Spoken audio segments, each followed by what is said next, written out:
अब हम आपको बिहार लेकर चलेंगे। आज बिहार अपना जन्मदिन मना रहा है और उसने अपने 109 वर्ष पूरे कर लिए हैं। आज के दिन 22 मार्च 1912 को बंगाल प्रेसिडेंसी से अलग होकर बिहार अलग राज्य बना था।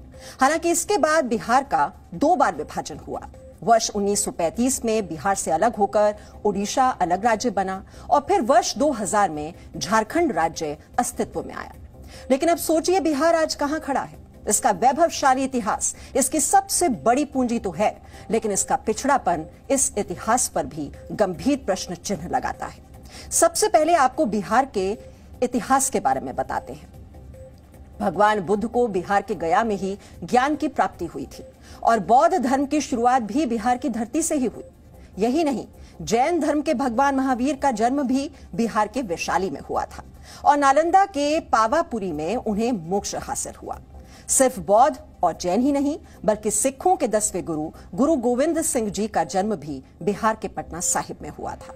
इसी बिहार की धरती पर सीता जी का भी जन्म हुआ। बिहार के सीतामढ़ी में आज भी सीता जी का जन्म स्थान है, जहां एक भव्य मंदिर है। देश का सबसे पुराना हिंदू मंदिर मां मुंडेश्वरी भी बिहार के कैमूर में है। कहा जाता है कि इसी जगह पर मां दुर्गा ने शुंभ निशुंभ के सेनापति चंड और मुंड का वध किया था। दुनिया को शून्य देने वाले आर्यभट्ट का जन्म स्थान बिहार का पाटलिपुत्र यानी आज का पटना ही माना जाता है। बिहार को वाल्मीकि आश्रम के लिए भी जाना जाता है। कहते हैं कि रामायण के रचयिता महर्षि वाल्मीकि ने इसी आश्रम में अपना कुछ समय बिताया था। उनके नाम पर ही इस जगह का नाम भी वाल्मीकि नगर पड़ा था और आज ये बिहार के पश्चिमी चंपारण का हिस्सा है। आज योग के लिए भले ही हरिद्वार का नाम सबसे पहले आता है, लेकिन विश्व को पहली योग यूनिवर्सिटी देने का गौरव भी बिहार के पास ही है। बिहार के मुंगेर जिले में वर्ष 1964 में सत्यानंद सरस्वती ने योग विश्वविद्यालय की स्थापना की थी। यही नहीं, दुनिया को लोकतंत्र का पहला पाठ बिहार ने ही पढ़ाया। बिहार के वैशाली में पहला लोकतंत्र स्थापित हुआ। तकरीबन 2600 साल पहले लिच्छवियों ने इसकी स्थापना की। वैशाली गणराज्य में राजा का चुनाव होता था, जिसे गणराजा कहा जाता था। इसी तरह वैशाली से ही भारत का दूसरा शहरीकरण शुरू हुआ था। यानी जिस बिहार ने भारत को शहरों में बदलना सिखाया, आज भी उस बिहार की 88% आबादी गांव में रहती है। बिहार अर्थशास्त्र की रचना करने वाले चाणक्य की भूमि है। चाणक्य के शिष्य चंद्रगुप्त मौर्य ने मगध साम्राज्य की नींव डाली।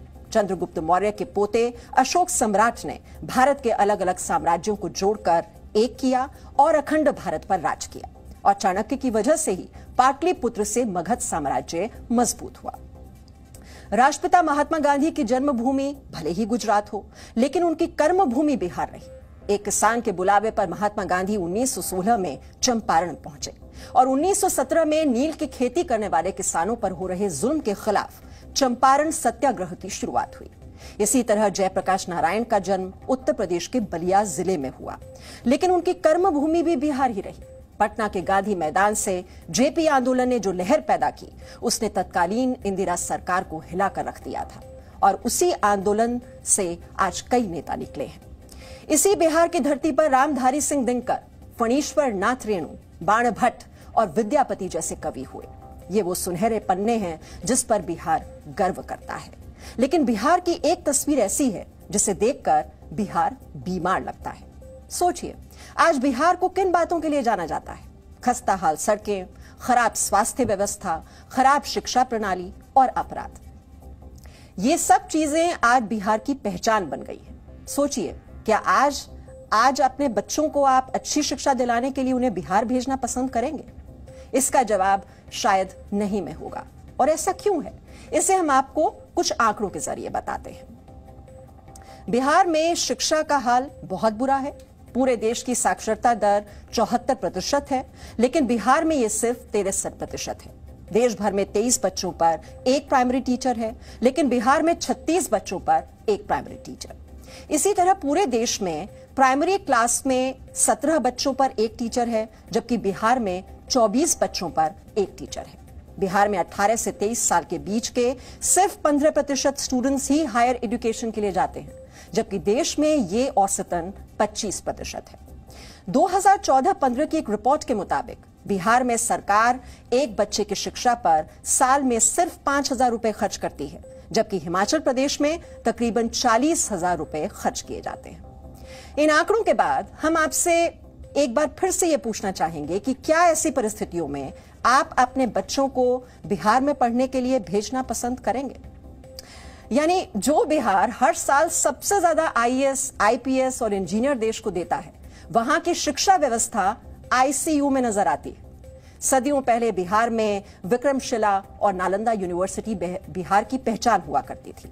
अगर आज ये उस रूप में होती तो ऑक्सफोर्ड, कैम्ब्रिज, हार्वर्ड यूनिवर्सिटी की श्रेणी में आ सकती थी, लेकिन सरकारों की अनदेखी ने ऐसा होने नहीं दिया।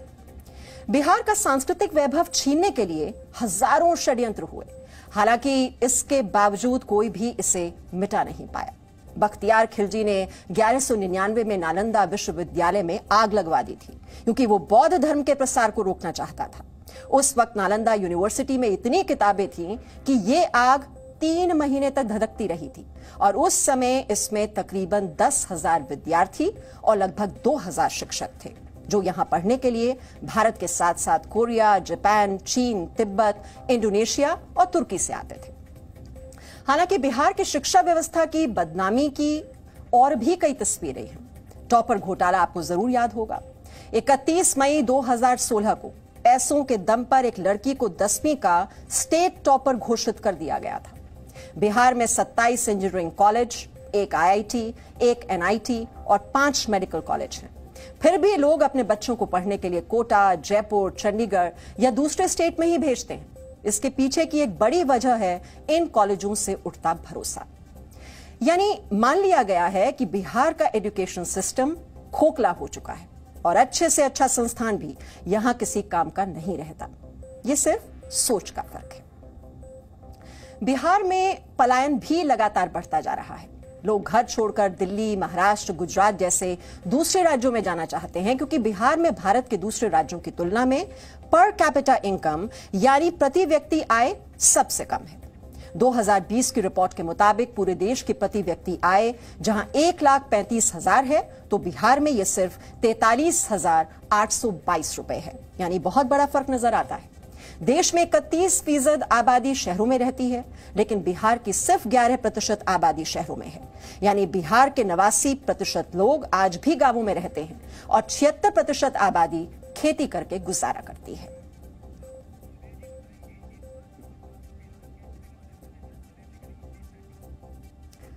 और अब हम एक बार फिर से आपको दुबई लेकर चलते हैं सुधीर चौधरी के पास। और सुधीर जी, आपका भी इतना लंबा अनुभव रहा है और बिहार जिसका इतना वैभवशाली इतिहास रहा है, ये विकास की दौड़ में इतना पीछे क्यों है?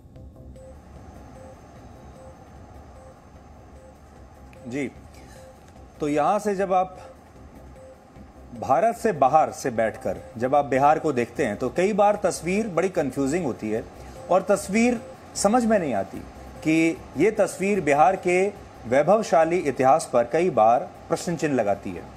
बिहार के अस्पतालों में जाने से पहले लोग भगवान को याद करते हैं। राज्य के सबसे बड़े अस्पताल में भी मरीजों को कई बार इलाज नहीं मिल पाता और डॉक्टर का अपॉइंटमेंट मिलने में महीनों लग जाते हैं। बिहार के ज़्यादातर लोगों की इतनी कमाई भी नहीं कि वो प्राइवेट डॉक्टर से या प्राइवेट अस्पतालों में इलाज करवाने का खर्च उठा सकें। और ये हम स्पष्ट कर दें, ये आज हम बिहार के लोगों को कोई नीचा दिखाने के लिए नहीं बात कर रहे हैं। जो बिहार में लोग रहते हैं वो हमारी इस बात से इत्तेफाक रखेंगे कि बिहार में उतना विकास नहीं हुआ जितना होना चाहिए था। बिहार में 29,000 लोगों पर एक डॉक्टर है, 8,645 लोगों पर अस्पताल का एक बेड उपलब्ध है और वर्ल्ड हेल्थ ऑर्गेनाइजेशन का आंकड़ा कहता है कि 1,000 लोगों पर एक डॉक्टर होना चाहिए। बिहार के पड़ोसी राज्य पश्चिम बंगाल में 10,000 लोगों पर एक डॉक्टर है। बिहार के अलावा उत्तर प्रदेश में 19,000 लोगों पर एक डॉक्टर है और पूरे देश में 11,000 लोगों पर एक डॉक्टर है। अगर इसमें पटना को माइनस कर दें तो तस्वीर और भी खराब हो जाती है। हमारे देश में जहां प्रति व्यक्ति स्वास्थ्य का खर्च 1,122 रुपए है, बिहार में यह सिर्फ 491 रुपए है। बिहार में परमानेंट डॉक्टर के कुल 6,261 पद हैं, जिनमें से लगभग 2,500 खाली पड़े हैं। बिहार में ठेके पर रखे जाने वाले डॉक्टर, कॉन्ट्रैक्ट्स पर जिनको रखते हैं, उनके कुल 2,314 पद हैं और फिलहाल 531 डॉक्टर वहां पर सिर्फ काम कर रहे हैं। यानी बिहार में जरूरत से आधे डॉक्टर ही मौजूद हैं। तो इस तरह अगर आप देखेंगे बिहार में तो आपको ये नजर आएगा कि बिहार में अगर आप देखें हर साल सबसे ज्यादा आईएएस ऑफिसर, सबसे ज्यादा आईपीएस, सबसे ज्यादा इंजीनियर बिहार से निकलते हैं। लेकिन तो भी बिहार के लोग कोचिंग दिलाने के लिए, पढ़ाने के लिए अपने बच्चों को बिहार में नहीं बल्कि दूसरे राज्यों में भेजते हैं। ऐसा क्यों है? जबकि बिहार, जैसा हम आपको बता रहे थे, ये नालंदा की भूमि है। बिहार, आप सोचिए, बिहार चंद्रशेखर आजाद की भूमि है। यहाँ पर ये मौर्याज की भूमि है, गुप्त की जो मौर्यन एम्पायर है उनकी भूमि है, सम्राट अशोक की भूमि है। तो बिहार में ऐसी क्या कमी रह गई कि बिहार वैसा नहीं बन पाया जैसे कि बाकी जगह बन पाए। मैं यहाँ दुबई में बैठा हूँ। आप सोचिए, दुबई रेगिस्तान में बसाया हुआ एक शहर है जहां आज सब कुछ है। वाकई में इसे अगर आप कह सकते हैं, ये वाकई में एक दुनिया का कॉस्मोपॉलिटन शहर है। और रेगिस्तान के अंदर अगर इतना बड़ा फाइनेंशियल हब बन सकता है, रेगिस्तान में इतना बड़ा बिजनेस हब बन सकता है, दुबई में आज अगर आप देखेंगे तो चारों तरफ आपको ऐसा लगेगा कि आप दुनिया के वाकई में किसी बहुत बड़े शहर में आ गए हैं, जो कि एक ग्लोबल सिटी की तरह दिखता है। तो जब एक रेगिस्तान में इस तरह का शहर बसाया जा सकता है तो फिर बिहार में ऐसा क्यों नहीं हो सकता था? ये आज बिहार के लोगों को पूछना चाहिए, अपने आप से भी और अपने देश के, अपने राज्य के नेताओं से भी, कि दुनिया में सब कुछ चमत्कार हमने होते हुए देखे हैं। एक चमत्कार तो यही है जहां मैं खड़ा हुआ हूं, लेकिन बिहार में ऐसा क्यों नहीं हुआ?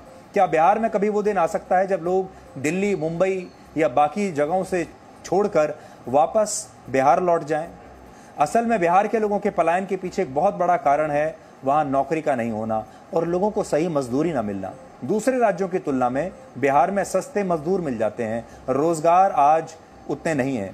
देश में सड़क निर्माण में प्रति व्यक्ति खर्च का आंकड़ा 118 रुपए है, लेकिन बिहार में सिर्फ 44 रुपए है। इसलिए आज जहां हम बिहार के लोगों को आज बधाई देना चाहते हैं बिहार के लिए, और बिहार के लोगों को बधाई देना चाहते हैं इस देश में उनके योगदान के लिए, लेकिन साथ ही एक सवाल भी पूछना चाहते हैं कि जिस राज्य का इतना ग्लोरियस पास्ट रहा हो हमारे इतिहास में, जहां जो शिक्षा का केंद्र रहा हो, जो धर्म का केंद्र रहा हो, जैसा कि मीमांसा ने अभी आपको बताया, जहां पर महात्मा बुद्धा ने ज्ञान प्राप्ति की हो, जहां पर जो गुरु गोविंद सिंह की भूमि रही हो, जहां पर खुदीराम बोस और चंद्रशेखर जैसे क्रांतिकारी रहे हों, वहां पर आज तक इतना विकास क्यों नहीं हो पाया? ये आज एक बड़ा सवाल है, और ये सवाल हमारे देश के लोगों को और खासतौर पर बिहार के लोगों को भी अपने देश के नेताओं से जरूर पूछना चाहिए। मीमांसा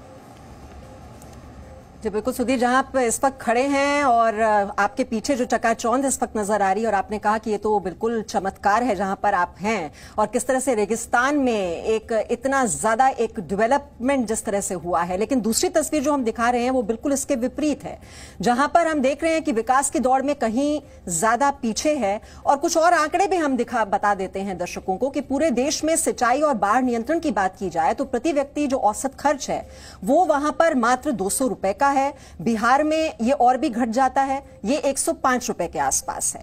करीब 6 महीने पहले ही बिहार चुनाव खत्म हुआ, जिसमें बेरोजगारी सबसे बड़ा मुद्दा था। किसी ने 20 लाख, किसी ने 10 लाख नौकरी देने का वादा किया, लेकिन बिहार में नौकरी है कहां? कभी बिहार हैंडलूम का हब हुआ करता था, भागलपुर सिल्क सिटी के नाम से जाना जाता था, जहां 10,000 से ज्यादा हैंडलूम और पावरलूम चलते थे। इनमें से 90% से ज्यादा अब बंद हो चुके हैं। बेगूसराय में खाद कारखाना हुआ करता था, अब यह कारखाना बंद पड़ा है। रोहतास का डालमिया नगर सीमेंट उद्योग के लिए जाना जाता था, अब वो भी बंद पड़ा है। मुंगेर में 39 में से सिर्फ 9 बंदूक की फैक्ट्री बची हैं। सीमांचल के इलाके में जूट मिल हुआ करती थी, वर्षों पहले बंद हो चुकी है। गोपालगंज, सिवान, छपरा जैसे इलाकों में ज्यादातर चीनी मिल बंद हो चुकी है। बिहार की 7% आबादी युवा है, लेकिन पढ़ाई पूरी करने के बाद उसे ये पता ही नहीं होता कि नौकरी कहां और कैसे मिलेगी भी या नहीं मिलेगी, और इसीलिए वो बिहार छोड़कर दिल्ली, मुंबई जैसे शहरों की तरफ भागता है। आरबीआई की एक रिपोर्ट के मुताबिक बिहार के 50 लाख लोग, जी हां ठीक सुन रहे हैं आप, 50 लाख लोग पलायन करके मजदूर बन चुके हैं। बिहार के 7 जिलों के 58% लोग माइग्रेंट वर्कर बन चुके हैं। बिहार को लोग आज भी उसकी बेरोजगारी, पलायन, गरीबी और खराब सड़कों की वजह से ही जानते हैं। यहां की खराब स्वास्थ्य व्यवस्था की हालत 2019 में लोगों ने देखी, जब मुजफ्फरपुर में एंसेफेलाइटिस से बच्चे दम तोड़ रहे थे। कोरोना में सबसे बड़े अस्पताल पीएमसीएच में ऑक्सीजन तक नहीं मिल पा रहा था। बिहार भले ही ऐतिहासिक विरासत से समृद्ध हो, लेकिन यह भी उतना ही सच है कि बिहार आज देश में सबसे पिछड़ा हुआ है और अपराध के लिए भी बदनाम हो चुका है। बिहार क्राइम रिकॉर्ड ब्यूरो के आंकड़े बताते हैं कि बिहार में 2020 में 2400 से ज्यादा लोगों की हत्या हुई और 1100 से ज्यादा रेप के मामले सामने आए। इसके बाद भी बिहार का एक एक इंसान अपनी मेहनत से अपनी जगह और अपनी पहचान बना रहा है। अभी हाल ही में राजगीर में देश का दूसरा ग्लास ब्रिज बनकर तैयार हुआ, जिसे देखने के लिए दूर दूर से लोग आए। आज हम इतना ही कहना चाहेंगे कि बिहार दिवस मनाना भी जरूरी है, लेकिन बिहार के विकास के लिए दूसरे पहलुओं पर भी ध्यान देने की बहुत ही ज्यादा जरूरत है।